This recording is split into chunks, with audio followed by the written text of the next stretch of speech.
3 months, I'd been seeing a guy named Rex, a total stranger I'd only met online. We were in the thick of it, that honeymoon phase where every night my phone would blow up with messages that made my pulse jump. Miss you, sweetheart. Dreamt of you again last night. You were all over me begging for it. I was about to suggest we finally meet. But then he sent me a picture, a casual shot of his desk, and I saw something familiar, the crest of the Falcone crime family. And I work for a company owned by the Falcones. For 3 months, I'd been sexting a dangerous man, a made man in the mafia who could be right under my nose.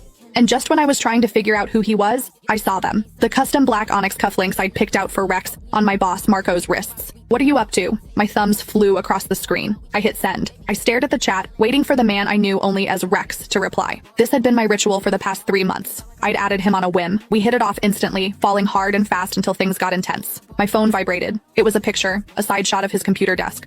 A few files were scattered next to the keyboard, working and waiting for a text from my sweetheart. A smile crept onto my face. This man knew exactly how to make me blush with just a few words.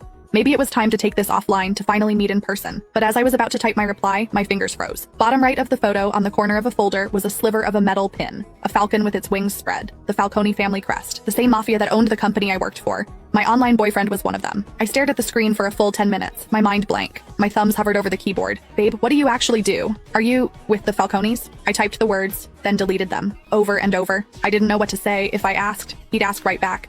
He'd want to know where I was. He'd find out I worked for a Falcone company. He would come looking for me, and then what? What the hell would I do then? When I didn't reply right away, Rex's texts started coming in, one after another. Baby, you there? Busy? Send me a pic, like you do, your hand, or anything. Dreamt of you again last night. You were all over me begging for it. His words were getting dirtier, bolder. But this time my cheeks weren't just hot with a blush. They were burning with a cold dread. For 3 months, I thought I was talking to some normal businessman. A guy who was exciting and new, but safe. I might work for the mob, but I never, ever wanted to be with a mobster. That was a death wish. And to think I'd been trading my deepest fantasies and whispering my secrets to a made man. My phone buzzed again, a voice call. I couldn't answer. He'd hear the panic in my voice. I fumbled with the screen, declining the call. Then I quickly typed out a lie. In a meeting, honey. Talk later. He seemed to buy it. A moment later, he replied, waiting for you. I closed the chat and took a deep, shaky breath. I needed to calm down. Think. First, I had to figure out who he was. Was he some low-level muscle or a high-up manager?